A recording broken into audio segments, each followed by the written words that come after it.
Son cerveau est en ébullition, mais elle n'en laisse rien paraître, pensa Adam. Il regardait Miss Bulstrode et jamais l'attitude d'une femme ne l'avait impressionné à tel point. Il l'admirait, tout simplement. Elle était assise, digne et gardant tout son sang-froid, alors que l'œuvre de toute sa vie s'effondrait. De temps à autre, le téléphone résonnait. Chaque fois, des parents l'avisaient du retrait d'une élève. Soudain, Miss Bulstrode prit une décision. S'excusant auprès des policiers, elle appela Anne Shapland et lui dicta une note brève, annonçant que l'école serait fermée jusqu'à la fin du trimestre. Cependant, les familles qui, pour une quelconque raison, ne jugeraient pas opportun de reprendre leurs filles pourraient les laisser à Meadowbank où elles recevraient toute l'attention voulue.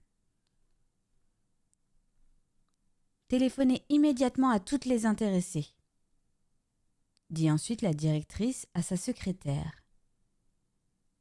Et confirmez votre communication par l'envoi du texte que vous aurez tapé. Oui, mademoiselle Bulstrode, répondit Anne Shapland. Déjà, la secrétaire allait sortir quand, se retournant, elle se prit à parler avec précipitation.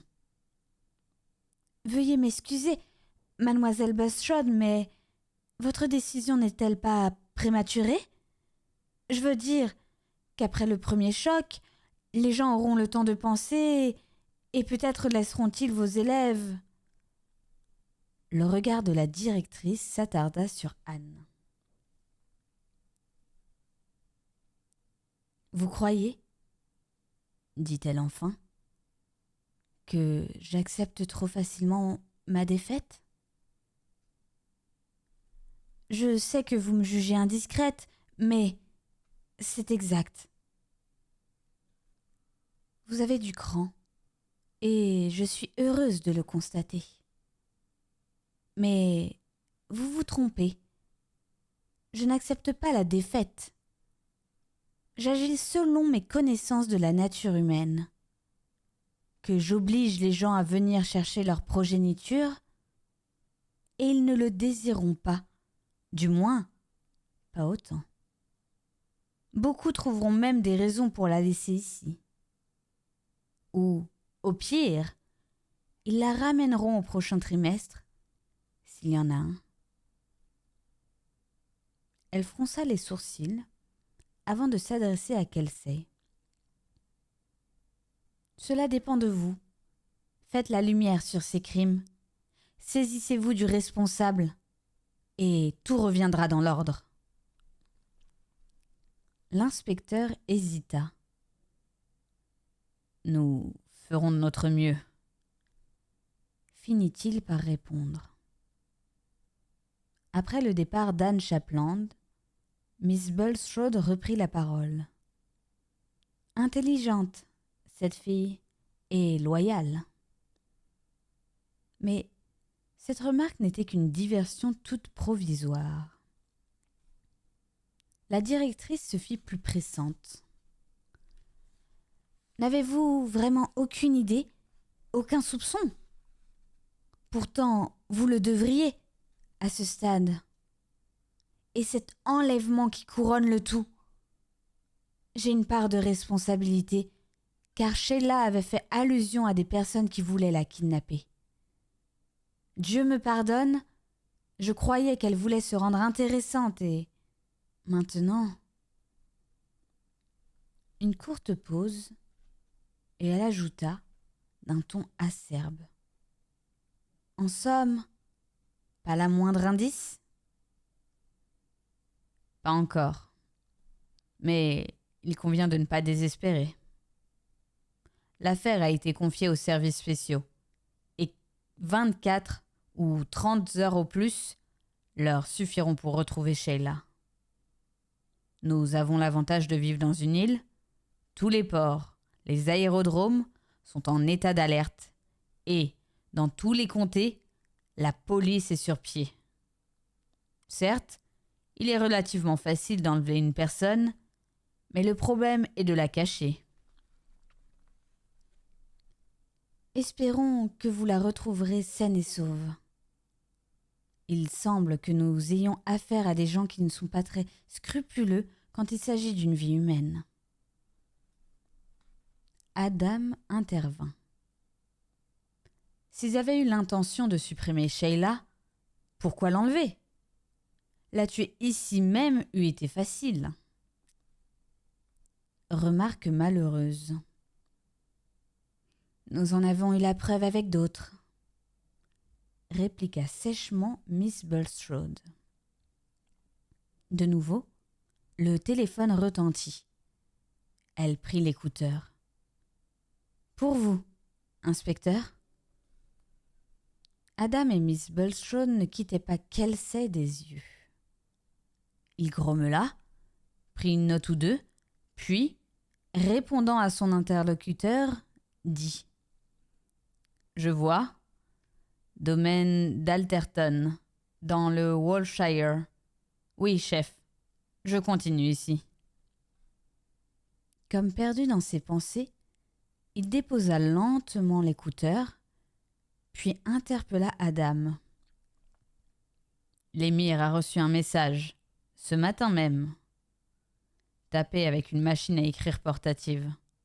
Timbre de la poste, Portsmouth. Mais je parierais que c'est une couverture. On exige une rançon. Détail. Une enveloppe contenant la somme, 20 000 livres, devra être déposée à l'endroit désigné à 2 heures demain matin. Cet endroit se trouve à 3 kilomètres du domaine d'Alderton, dans les landes désertes. Le tout me semble assez digne d'un amateur. « Et qu'allez-vous faire ?» demanda Miss Bulstrode. Kelsey parut réservée. La soudaine réticence d'un officiel, sans doute. « Nous avons nos méthodes, madame. » « Digne d'un amateur, avez-vous dit ?» insista la directrice. « Je me demande. Franchement, inspecteur, puis-je me fier à mon personnel, plus exactement à ce qu'il en reste ?» Kelsey, semblant chercher ses mots, Miss Bulstrode revint à la charge. « Vous craignez, sans doute, qu'apprenant le nom d'une collaboratrice prêtant à soupçon, mon attitude à son égard serait différente. Dans ce cas, vous vous tromperiez. » « Je n'en doute pas, » répondit Kelsey. « Cependant, je n'ai pas l'impression que ce soit parmi votre personnel que nous devons chercher. Du moins, à en juger par les renseignements déjà obtenus. Nous nous sommes surtout occupés des nouvelles. Mademoiselle Blanche, Miss Springer et votre secrétaire, Miss Shapland. Les antécédents de celle-ci sont parfaits. Elle est la fille d'un général en retraite et a vraiment rempli toutes les fonctions indiquées par elle. Ses ex-employeurs ne lui décernent que des éloges. En outre, elle a un alibi pour la nuit dernière. Au moment où Miss Van Sittard a été tuée, Miss Shapland se trouvait dans un cabaret en compagnie d'un Monsieur Denis Radbone qui jouit d'une excellente réputation. Le passé de Mademoiselle Blanche a été également épluché. Elle a enseigné le français dans une école du nord de l'Angleterre et dans 2 pensionnats en Allemagne. À elle aussi, on n'adresse que des compliments. On l'a dit, excellent professeur. Pas d'après mes conceptions, dit Miss Bulstrode avec quelque dédain. Et nous avons également reçu de France toutes les informations voulues. Satisfaisantes. Notre enquête n'a pas été tout à fait aussi concluante en ce qui concerne Miss Springer. Elle a vraiment fait ses études à l'endroit indiqué par elle, mais depuis, Il y a eu, entre ces différents emplois, des creux qu'on n'a pas pu combler. Toutefois, elle est morte, et de ce fait, hors jeu. Je conçois, dit Miss Bulstrode, plutôt ironiquement, que décédées, Miss Springer et Miss Van Sittard ne soient plus en cause. Mais soyons sensés. En dépit de son passé sans reproche, Mademoiselle Blanche, par exemple, est-elle susceptible d'être soupçonnée simplement parce qu'elle est encore en vie? Elle aurait pu commettre les 2 assassinats, du fait qu'elle était à Meadowbank aux heures voulues. Certes, elle a affirmé s'être couchée de bonne heure et n'avoir rien entendu jusqu'au moment où l'alarme a été donnée. Incontrôlable, mais aucune preuve du contraire. Et nous n'avons rien relevé contre elle. Cependant, Miss Shadowink a affirmé qu'elle était sournoise. Avec impatience, Miss Bulstrode écarta ce témoignage. Miss Shadowink s'est toujours plainte des professeurs de français. Antipathie, sans doute. Et vous, monsieur Adam, que pensez-vous? J'estime qu'elle fourre son nez partout. Un penchant naturel, sans doute. Ou autre chose. Impossible de préciser. Certes, elle n'a rien d'une criminelle, mais sait-on jamais? Exactement, reprit Kelsey. Le fait est qu'il y a ici un tueur, et un tueur impitoyable puisqu'il a commis 2 crimes. Mais, je le répète, on a peine à croire qu'il appartienne à votre personnel enseignant. Miss Johnson se trouvait, hier, auprès de sa sœur, à Limston-sur-Mer. D'autre part, vous la connaissez depuis 7 ans. Miss Shadowink, elle, vous assiste depuis l'ouverture de l'école. Je sais que Miss Rich a passé la nuit à l'Alton Grange Hotel, à 32 km d'ici, et que Miss Blake s'est rendue auprès d'amis à Littleport. Quant à Miss Rowan, sa réputation est excellente. Et je ne vois rien qui puisse être reproché à vos domestiques. Nullement l'allure d'assassin, toutes sont nées dans le même pays. Miss Bulstrode acquiesça. Complètement d'accord avec vous. Mais alors, aucun suspect? Un silence, et elle dévisagea Adam. Si, reprit-elle. Il reste l'aide jardinier, vous? Adam parut stupéfié. Oui, ajouta Miss Bulstrode. N'étiez-vous pas sur place, libre d'aller et venir? Donc on peut vous soupçonner. Vos références sont de premier ordre, mais que cache-t-elle? L'interpellé s'était ressaisi. Vraiment, mademoiselle Bulstrode, dit-il avec une pointe d'admiration. Vous pensez à tout. Bonté divine, s'écria Mrs. Sutcliffe au cours du breakfast. Henri! Elle venait de déplier son journal. Plongée dans la lecture d'un rapport financier, son mari ne répondit pas. Henri! Répéta sa femme avec indignation. Impératif, ce second appel le fit sursauter. Que se passe-t-il, Joanne? Vous le demandez? Eh bien, un autre crime à Meadowbank, l'école de Jennifer. Quoi? Montrez-moi cela. Il se pencha et arracha le journal des mains de sa femme. « C'est incroyable !» gémit Mrs. Selcliffe. « Un pensionnat aussi réputé !» Mr. Selcliffe lut rapidement. Miss Eleanor Van Sittard, au pavillon des sports, l'endroit même où Miss Springer. Il n'hésita pas. Une seule chose à faire, aller immédiatement chercher Jennifer. Et elle ne reviendra plus à Meadowbank, voulez-vous dire? Exactement. Ne pensez-vous pas que ce soit trop précipité, après tous les efforts de s'attendre Rosamonde pour la faire accepter? Vous ne serez pas la seule à retirer votre fille. Il y aura bientôt beaucoup de places disponibles à Meadowbank. Vous irez aujourd'hui même. Je suppose que vous avez raison, mais où envoyer Jennifer? Dans une école secondaire appropriée. On n'assassine pas dans ces sortes d'institutions. Erreur, Henri! J'ai lu dans un hebdo qu'un écolier a tué son professeur de sciences sans aucune hésitation.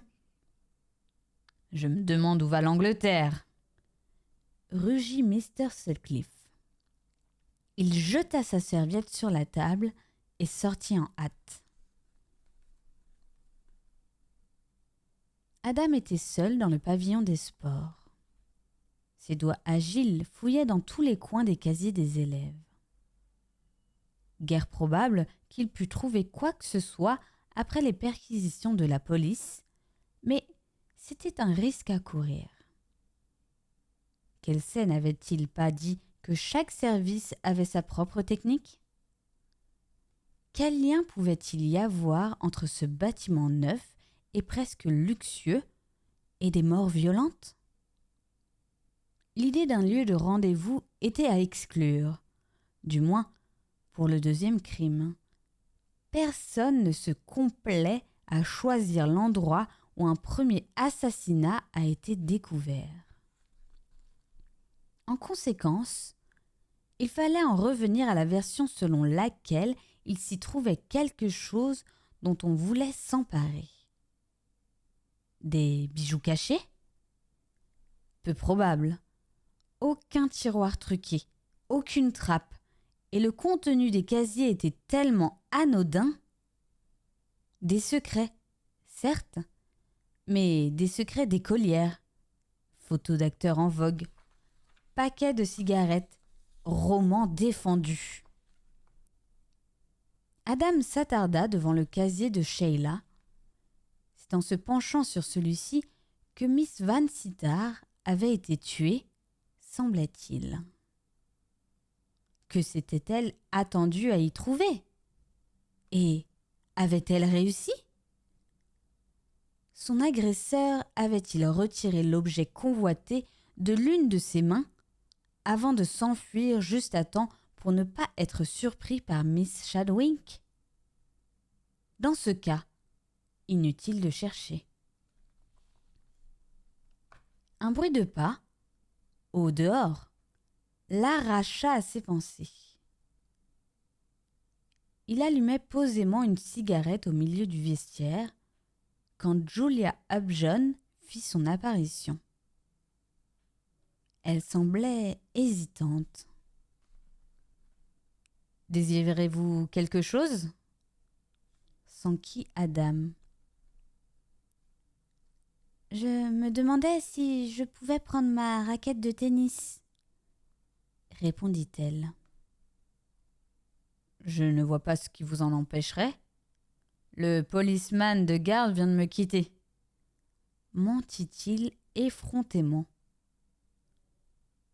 Il lui fallait aller chercher quelque chose au commissariat, paraît-il, et il m'a ordonné de rester ici. Pour voir s'il reviendrait, je suppose. Le policeman? Non, voyons, l'assassin. Car un coupable est toujours tenté de revoir l'endroit où il a tué, paraît-il. Adam haussa les épaules et jeta un coup d'œil sur les raquettes minutieusement rangées. « Où se trouve la vôtre ?»« À la lettre U, à droite, tout au bout. Au reste, nos noms sont inscrits. » L'ayant trouvée, Adam la tendit à la jeune fille. « Elle a beaucoup servi, » remarqua-t-il, « mais on voit qu'elle était d'excellente qualité. » Me serait-il permis d'avoir celle de Jennifer ? Nous allons jouer ensemble. Toute neuve, opina Adam en la lui donnant. Oui, la tante de ma camarade lui en a fait cadeau tout récemment. Entre nous, pensez-vous vraiment qu'on le surprendrait ici ? Qui ? Oh ! Vous voulez encore parler de l'assassin ? Eh bien, ce n'est pas mon impression. Un tantinet risqué, ne croyez-vous pas ? Donc, selon vous, ces gens-là ne sont pas irrésistiblement poussés à revenir sur place ? Sauf quand le coupable craint d'avoir oublié quelque chose. Ou d'avoir laissé des indices. La police en a-t-elle trouvé ? Elle ne me le dirait certainement pas. Je le suppose. Vous intéressez-vous au crime ? Comme elle le regardait intensément, il se mit à la dévisager. Rien d'une femme dans l'attitude. Elle devait être à peu près du même âge que Sheila, mais ses yeux n'exprimaient qu'une curiosité juvénile. Je crois que oui. Dans une certaine limite, tous s'y intéressent. Julia approuva. Certes, mais moi, je m'efforce à trouver toutes sortes de solutions. La plupart sont plus ou moins fantaisistes. Très amusant en vérité. Vous aimiez Miss Vansita ? Oh, je n'ai jamais fait beaucoup attention à elle. Elle paraissait agréable et ressemblait au taureau, je veux dire Miss Bulstrode, sans son allure, toutefois. Plutôt une doublure, comme au théâtre. Elle prit congé, emportant ses 2 raquettes, tandis qu'Adam revenait dans le pavillon. « Que diable a-t-il pu se passer ici ?» murmura-t-il. Sur le cours, Jennifer eut un sursaut, manqua un coup droit de Julia et poussa une exclamation. Les 2 jeunes filles s'arrêtèrent de jouer pour regarder une personne très agitée, Mrs. Sutcliffe, qui se hâtait dans leur direction en compagnie de Miss Rich. « Encore des ennuis, » soupira Jennifer. « Les crimes, sans doute. Il est heureux pour vous, Julia, que votre mère voyage dans un bus en Anatolie. Il me reste tante Isabelle. Oui, mais les tantes ne sont pas aussi pointilleuses. Hello, maman, ajouta-t-elle, alors que Mrs. Sutcliffe lui faisait face. Préparez-vous à quitter Meadowbank, Jennifer, dit celle-ci d'emblée. Je reviens à la maison ? Oui, et sur le champ. Mais ne posez pas de questions. Je suppose que le sort de Miss Springer et de Miss Vansita est responsable de ce départ précipité. Cependant, aucune des élèves n'a été tuée. La grande fête des sports a lieu dans 3 semaines et j'ai les plus grandes chances de remporter des prix. Assez. Vous partirez avec moi aujourd'hui même. Votre père le veut. Déjà, Mrs. Sutcliffe s'éloignait quand Jennifer interpella de nouveau son amie. Au revoir, Julia. Ma famille a pris peur.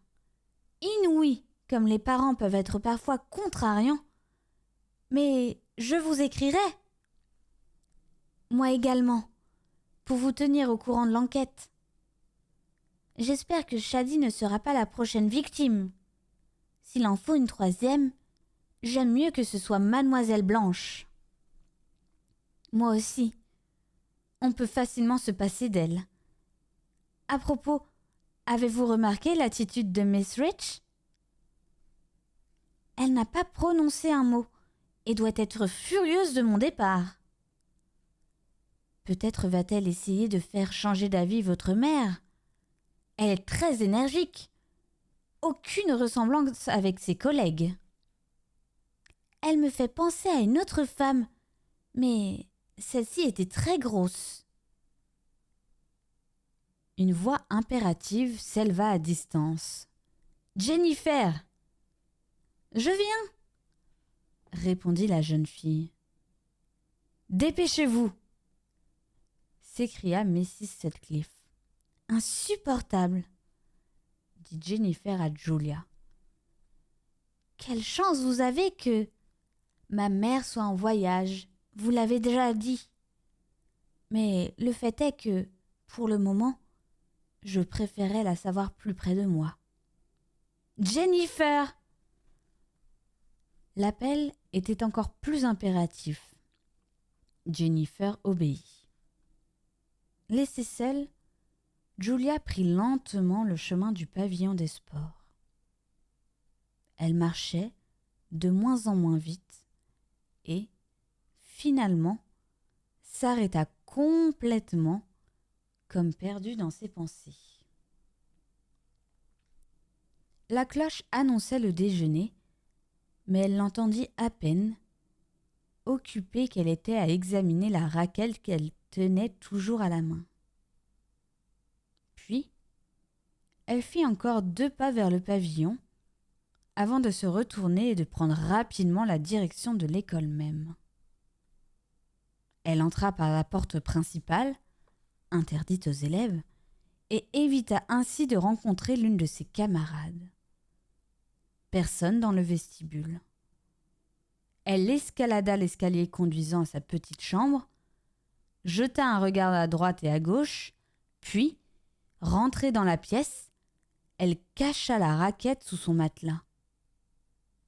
Le temps de remettre ses cheveux en ordre et, l'air dégagé, elle descendit à la salle à manger.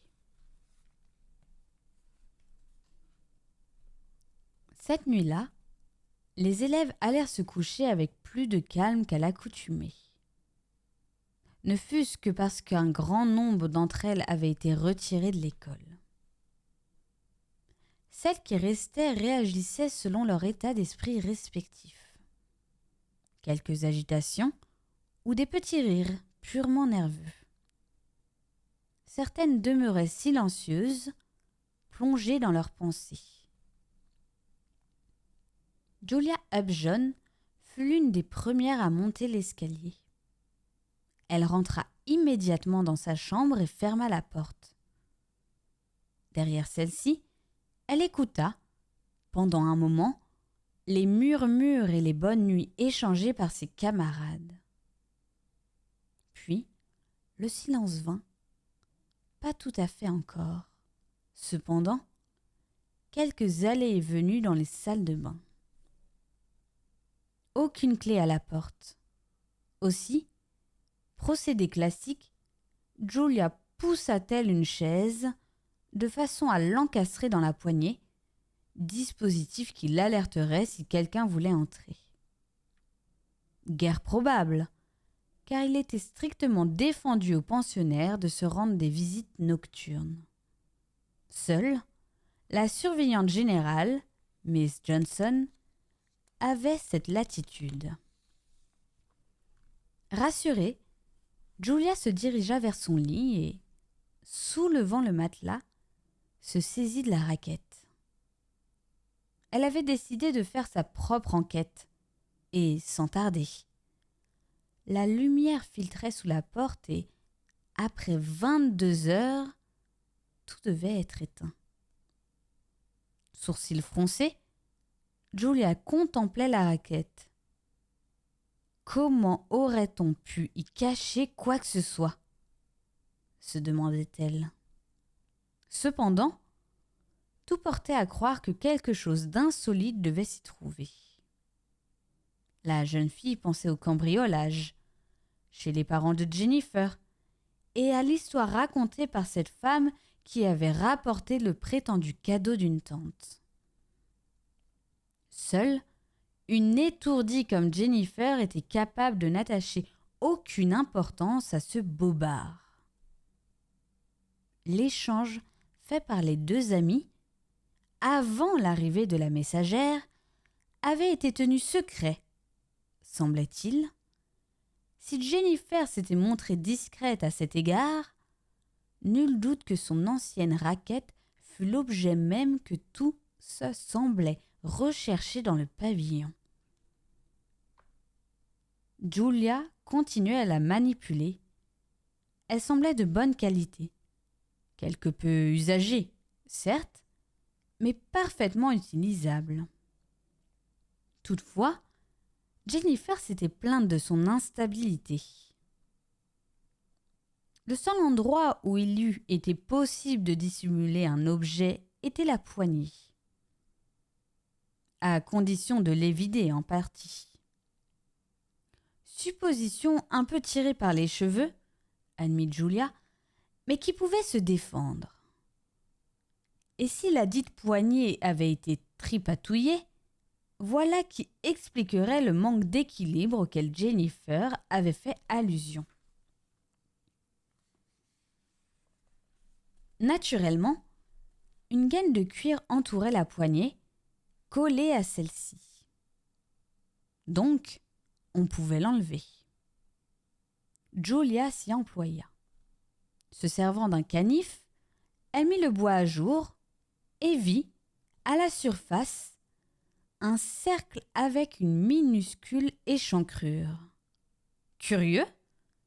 Sans hésiter, la jeune fille s'efforça d'insérer sa lame, mais elle plia. « Des ciseaux feront mieux l'affaire », pensa-t-elle. De fait, après plusieurs tentatives, une substance bariolée apparut et, l'ayant triturée, Julia comprit. Du plastique. Les ciseaux entrèrent de nouveau en action et des morceaux sautèrent. Aucun doute, il y avait une cachette. Julia décupla ses efforts et un petit objet brillant roula sur la table, puis d'autres. Bientôt, il y en eut un petit tas sous les yeux de la jeune fille sidérée. Elle se renversa sur sa chaise. Ses yeux semblaient fascinés. Une vraie cascade de feu, rouge, vert, bleu, blanc éblouissant. À ce moment, Julia n'était plus une enfant. Une femme contemplait des bijoux. Elle pensait à la cassette. Dans le jardin de Marguerite, on avait joué Faust la semaine dernière à Covent Garden et, déjà, Julia se voyait avec une rivière de diamants autour du cou. Hypnotisée, elle se saisit des pierres, les laissant ensuite tomber en cascade. Un léger bruit la ramena à la réalité. Elle rassembla les bijoux, les dissimula dans un petit sac de toilette, sous une éponge et une brosse à main, puis revint vers la raquette. Ayant remis le plastique en place, elle le recouvrit de la rondelle qu'il avait mise sur la voie. Le temps de recoller la gaine de cuir et le tour était joué. La raquette avait repris son aspect habituel. La jeune fille porta alors son regard sur le lit qui semblait l'attendre. Mais elle ne se déshabilla pas. Elle écoutait. Avait-elle entendu des pas à l'extérieur ? Soudain, Julia connut la peur. 2 personnes avaient été tuées. Si quelqu'un découvrait ce qu'elle avait pris, elle serait sans doute la 3e victime. Dans sa chambre se trouvait une commode assez lourde. Julia réussit à l'avancer contre la porte, tout en regrettant que les clés soient interdites à Meadowbank. Puis, elle gagna la fenêtre, ferma la partie supérieure et la fixa. Aucun arbre à proximité et le mur était dépourvu de vignes vierges. Sans doute, personne n'aurait songé à pénétrer dans sa chambre par l'extérieur, mais mieux valait ne rien laisser au hasard. Un coup d'œil sur sa pendulette, 22h30. Julia s'empressa d'éteindre sa lumière. Elle aurait dû l'être depuis un bon moment et entr'ouvrit le rideau. La pleine lune éclairait la porte. Assise sur le bord de son lit, Julia était aussi aux aguets, tenant dans une main le plus lourd des souliers qu'elle possédait. Si quelqu'un essaye d'entrer, se disait-elle, je frapperai sur le mur aussi fort que je le pourrai pour réveiller ma voisine, Mary King. Et je crierai. On viendra et je dirai que j'ai eu un cauchemar. Possible, après tout ce qui s'est passé à Meadowbank. 1 heure s'écoula et elle entendit le léger bruit d'un pas dans le corridor. Il cessa juste devant sa chambre. Une longue pause et Julia vit que la poignée de la porte tournait lentement. Devait-elle crier ? Pas encore. On essayait d'ouvrir. Un petit craquement seulement. La commode tenait bon. Et cette résistance devait avoir étonné la personne qui se trouvait à l'extérieur. Un silence, puis on frappa très discrètement. Julia retenait sa respiration. De nouveau, un léger coup. Jouons l'endormi, décida Julia. Mais qui pouvait venir ainsi dans le milieu de la nuit ? S'il s'était agi de la surveillante générale, elle aurait appelé. Mais le visiteur semblait craindre de faire du bruit. La jeune fille restait immobile, on ne frappait plus, et la poignée de la porte ne bougeait pas. Julia n'aurait pu dire à quel moment elle céda au sommeil. Toujours est-il que la cloche la réveilla, alors qu'elle était recroquevillée sur son lit. Après le breakfast et les prières, les pensionnaires se rendirent dans leurs classes respectives. Julia pénétra dans la sienne, mais, profitant des allées et venues, en ressortit par une autre porte, se mêla à un groupe qui s'affairait, puis, ayant bondi au dehors, elle se cacha derrière un buisson. Personne en vue. Après une série de mouvements stratégiques, elle arriva près du mur, à l'endroit où se trouvait un tilleul dont les branches étaient inclinées presque jusqu'au sol. Julia grimpa à l'arbre, un jeu à son âge, et, masquée par le feuillage, consulta sa montre à plusieurs reprises. Elle était certaine qu'on ne s'apercevrait pas de son absence pendant un certain temps. Les classes étaient désorganisées du fait de l'absence de 2 professeurs et la moitié des élèves avaient été retirés par leurs parents. En somme, on ne penserait pas à elle avant le déjeuner et, alors... Un dernier coup d'œil sur sa montre et Julia redescendit de l'arbre jusqu'au niveau du mur, puis elle sauta et se retrouva sans incident à l'extérieur. À quelques 100 mètres se trouvait l'arrêt de l'autobus, et celui-ci passait fréquemment. De fait, elle n'eut pas longtemps à attendre. Le temps de monter et, ayant sorti un petit chapeau de feutre de sa robe, elle le plaqua sur ses cheveux en désordre. Descendue devant la gare, elle prit le premier train pour Londres. Dans sa chambre, à Meadowbank, elle avait laissé bien en vue une courte lettre pour Miss Bulstrode. Chère mademoiselle Bulstrode, je n'ai pas été kidnappée et je ne me suis pas enfuie pour longtemps. Donc, ne vous tourmentez pas. Je serai de retour dès que possible. Votre Julia Upjohn. Au 228 de l'avenue White House, George, l'impeccable valet d'Hercule Poirot, ouvrit la porte et ne fut pas peu surpris de voir une écolière dont le visage était loin d'être propre. « Puis-je voir Monsieur Hercule Poirot, je vous prie ?» Face à un genre de visite auquel il ne s'attendait guère, Georges prit un temps avant de répondre. « Monsieur Poirot ne reçoit que sur rendez-vous. » Je crains de ne pas avoir le temps de me conformer à la règle.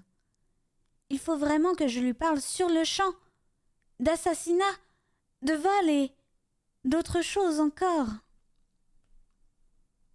Le valet ne sia pas. Je vais m'informer si Monsieur Poirot décide de vous recevoir. S'étant rendu auprès de son maître, il lui dit qu'une jeune dame insistait pour le voir et qu'elle était pressée. Pressée ? Soit, mais ici, une visite s'annonce à l'avance. Je lui ai donné à entendre, monsieur. Et quel genre de jeune dame ? De fait, plutôt une adolescente. Adolescente, jeune dame. Qui, exactement ? Il y a une différence, Georges. Je crains que vous ne m'ayez pas tout à fait compris, monsieur. Je dirais plutôt qu'elle paraît avoir l'âge d'une écolière. Cependant, bien que sa robe soit en piteux état, elle est essentiellement une jeune dame. Sur le plan social, voulez-vous dire ? Oui, monsieur. Et elle désire vous parler au sujet d'assassinat et d'un vol. Poirot haussa les sourcils. Voilà qui est original. Eh bien, faites entrer l'écolière, je veux dire la jeune dame. À peine impressionnée, Julia fit son entrée. Elle s'exprima avec une courtoisie dépourvue d'affectation. « Comment allez-vous, monsieur Poirot ? Je suis Julia Upjohn. Sans doute connaissez-vous une grande amie de ma mère, Mrs. Summer-Age. Elle nous a reçus l'été dernier et nous a beaucoup parlé de vous. » Mrs. Summer-Age. Poirot se souvint d'un village étagé sur une colline et d'une maison au sommet de celle-ci. Il revut un visage charmant, un sofa au ressort brisé, une quantité de chiens et beaucoup d'autres choses, agréables ou non. « Maureen Summer-Age, répondit-il. « Ah oui ! Je l'appelle tante Maureen. Elle nous a dit combien vous étiez merveilleux et comment vous aviez sauvé un homme accusé d'un crime. Comme je ne savais que faire ni à qui m'adresser, j'ai pensé à vous. »« Très honoré, » répondit Poirot en s'inclinant légèrement. Puis, il l'invita à s'asseoir. « Maintenant, expliquez-vous. Mon valet m'a informé que vous désiriez me consulter au sujet d'un vol et de crimes. Donc, il y en a plusieurs. Oui, Miss Springer et Miss Van Sittard. Et un enlèvement. Mais je crois que celui-ci ne me concerne pas. Vous me stupéfiez. Où tous ces événements passionnants se sont-ils déroulés? À mon école, Meadowbank. Meadowbank? S'écria Poirot. Il avança une main vers un journal, soigneusement plié sur son bureau. L'ayant ouvert, il jeta un coup d'œil sur la première page. « Je commence à comprendre, » dit-il. « Puis-je vous prier, Julia, de me raconter le tout depuis le commencement ?» Ce qu'elle fit. Une longue histoire, mais exposée clairement, avec quelques arrêts, lorsque Julia jugeait à propos de revenir en arrière pour préciser un détail oublié. Arrivée au moment où elle avait examiné la raquette dans sa chambre, la nuit dernière, elle nota. « Voyez-vous, je pensais qu'il devait y avoir quelque chose dans cette raquette. » « Et vous avez trouvé ?»« Oui. » Sans fausse pudeur, Julia releva sa jupe, puis, avançant légèrement la jambe droite, roula la partie inférieure de sa culotte, découvrant une sorte de pansement. Étouffant un cri, elle enleva le taffetas gommé qui le maintenait et, après l'avoir ouvert, jeta le contenu sur la table.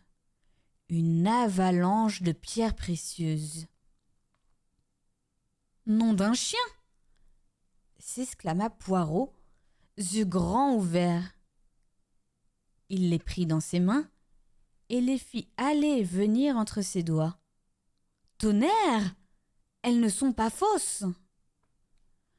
Julia acquiesça. « Si elles l'étaient, dit-elle, les gens ne tueraient pas pour essayer de les voler. » Et, soudain, comme la nuit passée, l'expression de ses yeux n'était plus celle d'une adolescente. Poirot s'en aperçut. « Vous êtes sous leur charme, » remarqua-t-il. « Dans votre esprit, il ne s'agit pas de simples colifets, joliment décorés, et c'est regrettable. »« Ce sont de vrais bijoux, » murmura Julia, extasiée. « Et vous les avez découverts dans la raquette même ?» Elle termina son récit. « Vous n'avez rien oublié ?» demanda Poirot. « Je ne le crois pas. Peut-être ai-je exagéré, ça et là, car j'ai tendance à le faire, au contraire de ma grande amie, Jennifer, qui a le défaut contraire. » De nouveau, elle contempla le trésor. « À qui appartiennent-ils en définitive ?» Probablement très difficile à préciser. De toute façon, ni à vous, ni à moi. Maintenant, il nous faut prendre des décisions. Dans l'expectative, Julia ne le quittait pas des yeux. « Vous vous fiez entièrement à moi. Alors, parfait, » reprit-il.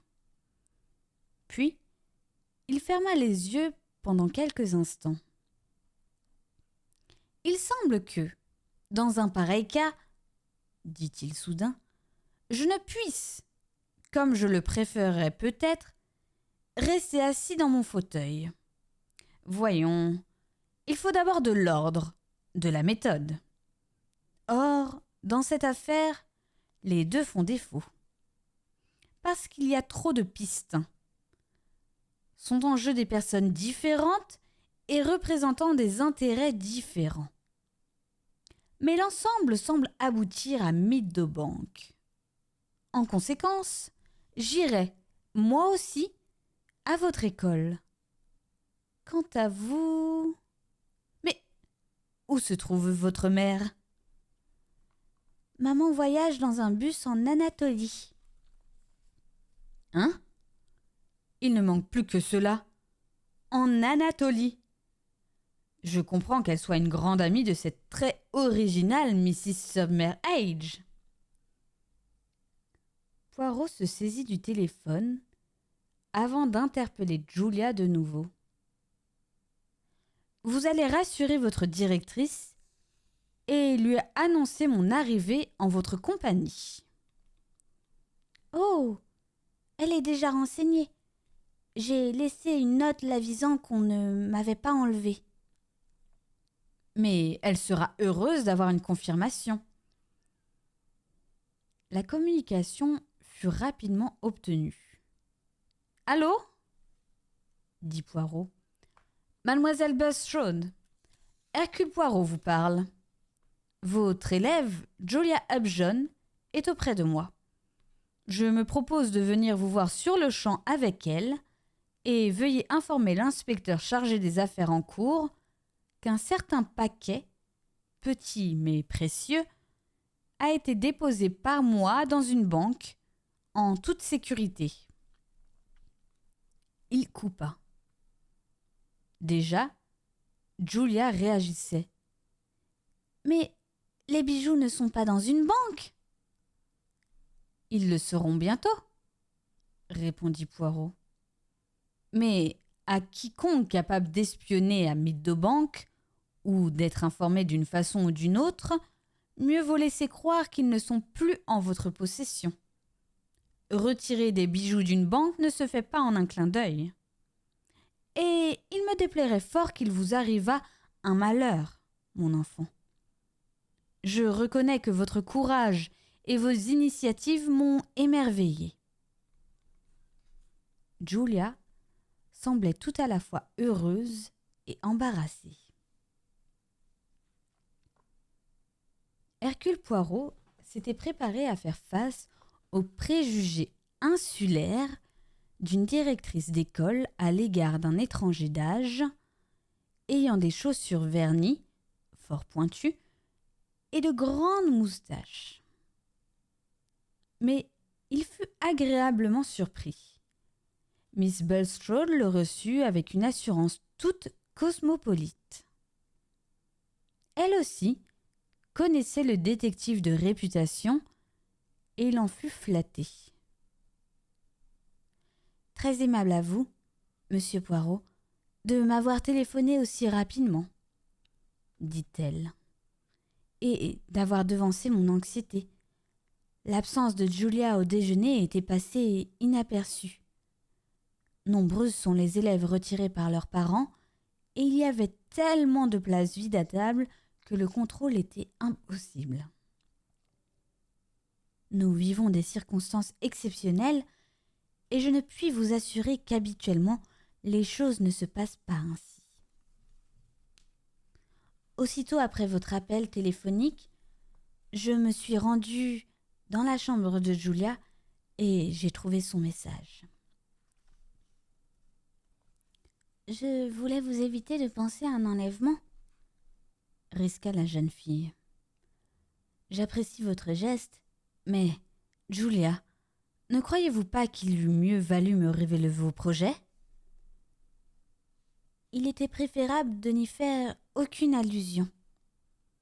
Et elle ajouta, en français, un commentaire inattendu. Les oreilles ennemies nous écoutent. Mademoiselle Blanche ne semble pas avoir amélioré votre accent, répliqua Miss Bulstrode, non sans ironie. Mais je ne vous blâme pas, Julia. Tournée vers Poirot, elle reprit. Maintenant, je désire savoir exactement ce qui s'est passé. Vous permettez ? Répondit-il. Il traversa le bureau, ouvrit la porte, jeta un coup d'œil au dehors, puis, avec quelques exagérations, il la referma. Quand il reprit sa place, son visage rayonnait. « Nous sommes seuls, » dit-il mystérieusement. « Nous pouvons parler. » Miss Bulstrode le regarda, puis ses yeux se portèrent sur la porte et, de nouveau, elle fixa Poirot, haussant les sourcils. Il ne sia pas. Lentement, la directrice inclina la tête, puis, reprenant une attitude décidée, elle s'adressa à Julia. « Je vous écoute. N'oubliez aucun détail. » La jeune fille raconta toute son histoire. L'échange des raquettes, l'arrivée de la femme mystérieuse, la découverte des bijoux. Le récit terminé, Miss Bulstrode interrogea Poirot du regard. « Miss Julia vous a tout exposé, et de façon correcte, » dit-il. « J'ai déposé ce qu'elle m'a remis dans une banque. En conséquence, je pense que de nouveaux et regrettables incidents ne sont pas à prévoir. »« Je comprends, » répondit la directrice. Elle demeura silencieuse pendant un moment avant d'ajouter. « Estimez-vous qu'il soit opportun de garder Julia ici ? Ne serait-il pas préférable de l'envoyer auprès de sa tante à Londres ? » « Oh !» s'écria la jeune fille. « Laissez-moi rester à l'école. »« Vous vous y plaisez donc ?» nota Miss Bulstrode. « J'adore Meadowbank et, en outre, il s'y passe des choses si excitantes. » « Ce genre de drame n'est pas un attrait habituel de mon établissement, » coupa la directrice, plutôt sèchement. Poirot intervint. « Je pense que Julia ne court plus le moindre danger. Cependant, il importe d'être discret. Je me demande si vous vous en rendez bien compte. » Il s'adressait à Julia. « Monsieur Poirot entend, » intervint Bulstrode, « que vous teniez votre langue au sujet de cette trouvaille. Pouvez-vous garder un secret ? » ?»« Oui, » assura Julia. « Il serait tentant de raconter une excellente histoire à vos amis, » reprit Poirot. « Pensez, un trésor dans une raquette de tennis. Mais des raisons impérieuses exigent le silence. »« Que je sois pendue si je ne tiens pas ma parole. » Miss Bulstrode sourit. « J'espère que votre mère sera bientôt de retour. L'inspecteur Kelsey m'a donné à entendre que l'impossible est fait pour l'atteindre. Malheureusement, les bus anatoliens sont sujets à des retards imprévus. »« Je pourrais confier le secret à maman ? » ?»« Évidemment. Maintenant, Julia, vous pouvez disposer. »